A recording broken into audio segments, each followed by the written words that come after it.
And the next example I'm going to use to highlight this is varicella zoster. So varicella zoster obviously causes two syndromes. One is a disease of childhood, primarily, which is chickenpox, and then one is a disease of older age, which is shingles, obviously generalizing a little bit. And our understanding of the immune response and protective immunity against varicella zoster is actually not that complete. We understand that antibodies are generated following a VZV infection, and these antibodies, the detection of them, are used as a surrogate marker for previous infection and also for protection. But in fact, antibodies themselves are unlikely to be the mechanism that gives you protection.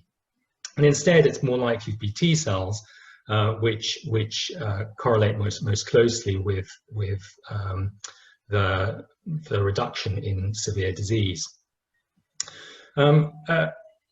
A VZV vaccine has been available for quite a long time. So a live attenuated VZV vaccine was introduced in the USA in the mid-90s for all children, and is very effective with on average 85% effectiveness. But the use of a similar vaccine in older populations had been much less successful. So Zostavax is essentially the same vaccine, but at a 14 times higher dose. And it's licensed for people over the age of 50. But unlike this highly effective 85% effectiveness in children, this vaccine is only 64% effective in the 60 to 69-year-old age group. And then the effectiveness falls off very drastically with increased age, which of course is a problem because increasing age is associated with increasing incidence of shingles. So one of the strategies for trying to improve vaccine-induced immune responses in older people is to use adjuvants. And adjuvants rely on these structures which are known as pattern-associated molecular patterns, which are molecules within pathogens, bacteria and viruses, which are not present in mammalian cells. And so the innate immune system recognizes them as foreign.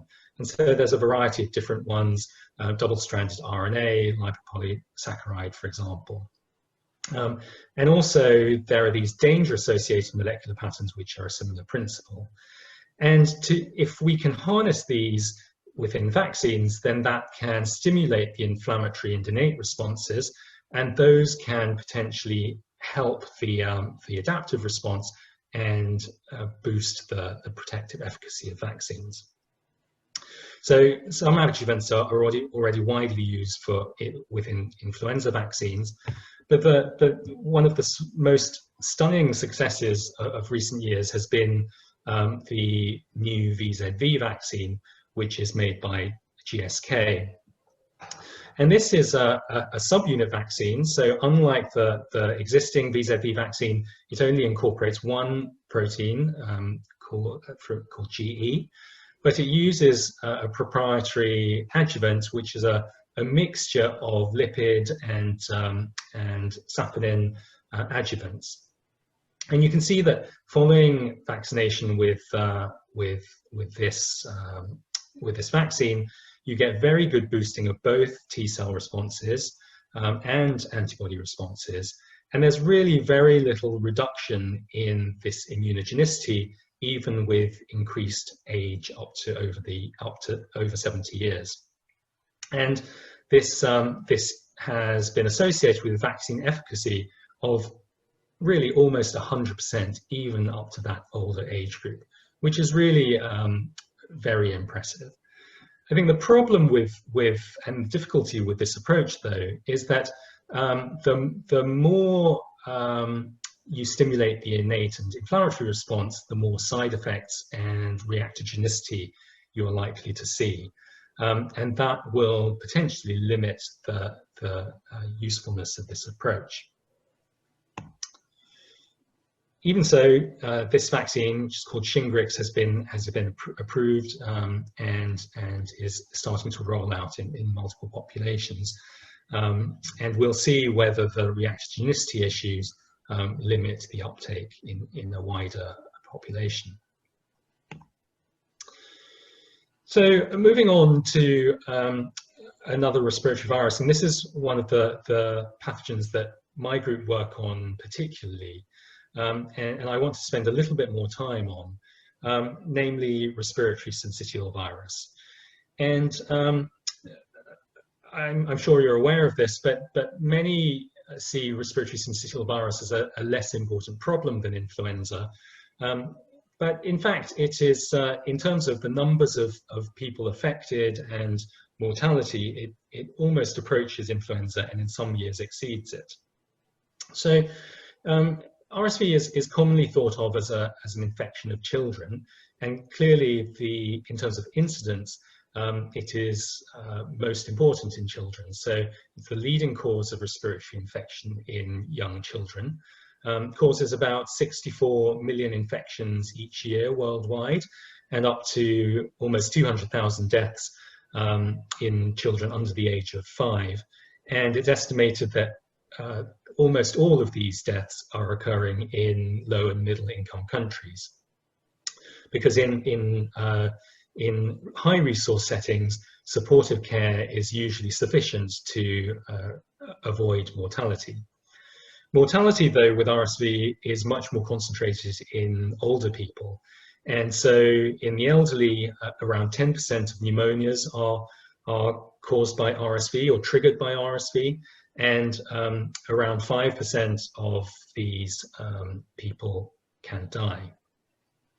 The particularly troublesome aspect of RSV, and relating to its ability to suppress parts of the immune system, is that RSV infection can occur repeatedly throughout life, even in people with mature, well-working immune systems.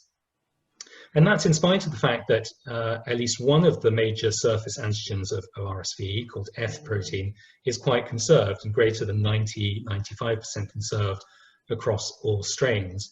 So it's not a problem with strain diversity, but it's a problem with our ability to upregulate an immune response which can protect against the infection. And this problem with developing an immune response means that there is currently no vaccine. Vaccines which have been tried so far have not really been able to induce much of an immune response. And also, there have been problems with vaccine-enhanced disease because some of the vaccine candidates have caused an aberrant or an unbalanced immune response, which means that when children are subsequently infected naturally with RSV, they don't have protection, but instead have damaging immunopathology. So just to sort of highlight again this difference in needs between the young and the old then. So this is a schematic showing the life course in relation to RSV. And you can see that in children and in older adults, you have very different clinical features. And that is related to their different immune systems. So in young children, their innate immune systems and Th1 type immunity is relatively immature, and young children rely on maternal antibody, which is transplacentally acquired, and tend to have a more Th2, Th17 type response, which can be inappropriate for clearance of viruses. In contrast, in older people, all these aspects of a mature immune system are present, but they are declining increasingly due to immunosenescence and also due to the accumulation of inflammatory type responses, which can interfere with effective antiviral immunity. So for a long time, RSV vaccine development was pretty depressing. There wasn't much going on, but more recently there has been a huge explosion in different RSV vaccine candidates coming through from preclinical into clinical testing. And this is a resource from PATH that you can download that is frequently updated and gives you the current state of play.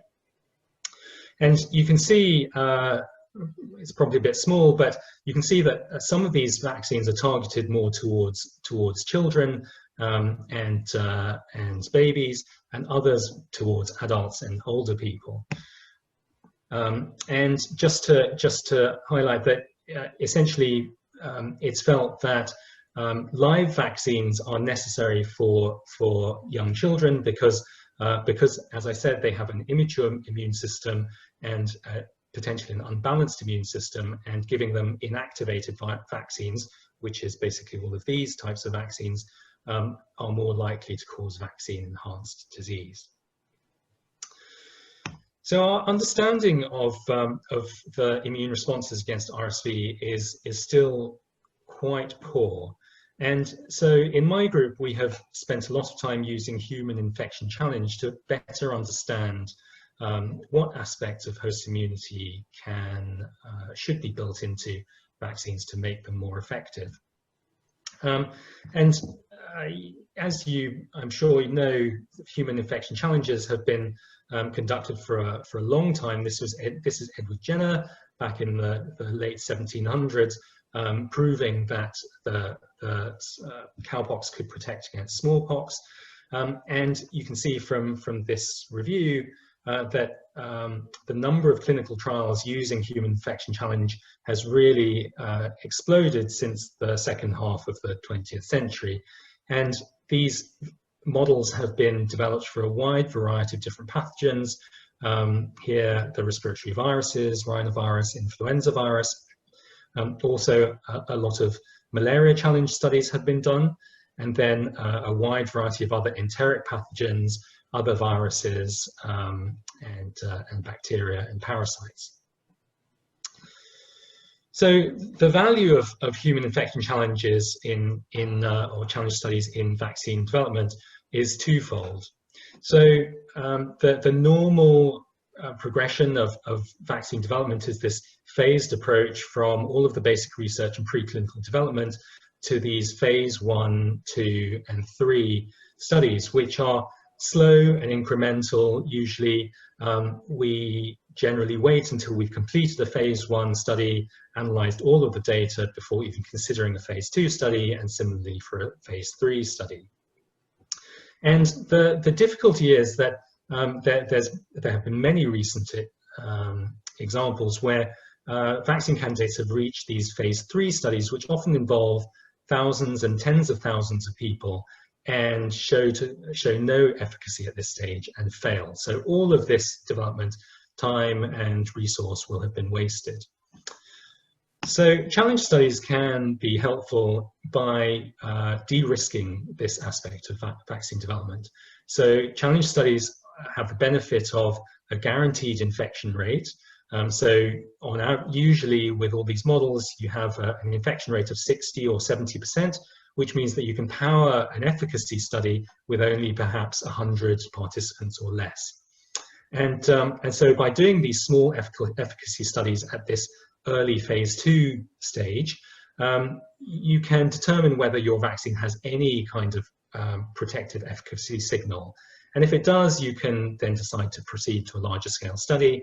If it shows no effect at all, you can consider stopping your development at that point and then focusing on other more likely candidates. In addition, human infection challenge studies can be helpful in better understanding pathogenesis and immunity, which is what I'm going to talk a little bit more about, and particularly in understanding correlates of protection. So, okay, so I'm just going to show you a little bit of data from one of our human RSV infection studies, which have led directly to vaccine development and vaccine testing. So in this study, we inoculated 61 people with this strain of RSV, and these volunteers were young adults and all of them will have been exposed to RSV multiple times in the past. And so they all have T cells and antibodies against RSV at different levels. And we found that around 45% of these people remained completely well with no evidence of viral infection after we inoculated them. You can see we just drip virus directly into their nose. So 45% of them remained completely uninfected, whereas 55% of them became infected and virus could be detected shedding from their nose. And a proportion of them had clinical symptoms, so disease, and about a third of them remained asymptomatic or minimally symptomatic after that infection. So by knowing this range of clinical outcomes and the levels of their different the different immune markers, for example, antibodies or T cell levels, we can start to infer which aspects of host immunity may be more related to protection. In the flu field, like I said earlier, antibodies are well understood to correlate with protection. So this is a series of challenge studies, and you can see that a serum antibody titer of about 1 in 40, which is about here, equates to about 50% reduction in infection risk. And this correlative protection is used for vaccine licensure even today. But in the RSV system, you can see that there was no difference in the antibody titers between people who were resistant to infection here and the people who were susceptible to infection.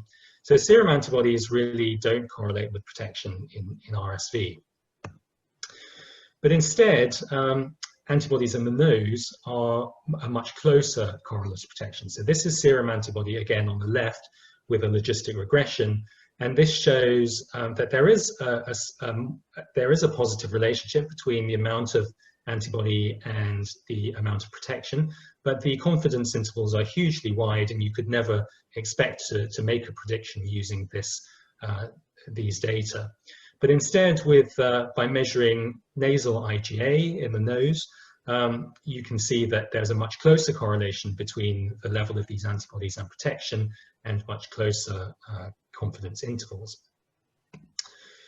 So this data, along with some novel data about the structure of the F protein, which I mentioned earlier, is well conserved and is present on the surface of RSV viruses, are really the things which have revitalized the RSV vaccine field.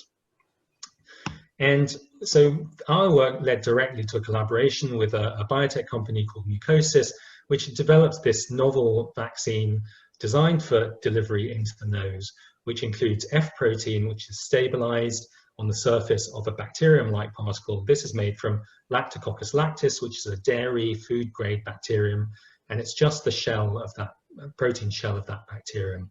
And in preclinical models, this has been shown to induce both systemic and local antibodies after being administered to the respiratory tract. So to cut a long story short, we did a phase 1 clinical trial, and indeed this vaccine does induce local and systemic antibodies, and that these, after a prime and then a boost, continue to rise and remain at a high level up to 6 months post-vaccination. And this really contrasts with RSV infection. So after RSV infection, you do get a significant rise in antibody levels, but then by 6 months, that has fallen back to the same level as before. And that's likely to be a feature of this immunomodulation, this suppression of aspects of host immunity that RSV virus has, which doesn't exist in the vaccine. So, that data is very promising, and I think that this and other data suggest that delivering vaccines to the respiratory tract directly can be highly effective, or may well be highly effective in preventing both disease and transmission. But this vaccine is, as I said earlier, unlikely to be helpful in this pediatric population, or certainly the young pediatric population that have never been exposed to RSV before because of problems with immunopathogenesis and vaccine-enhanced disease.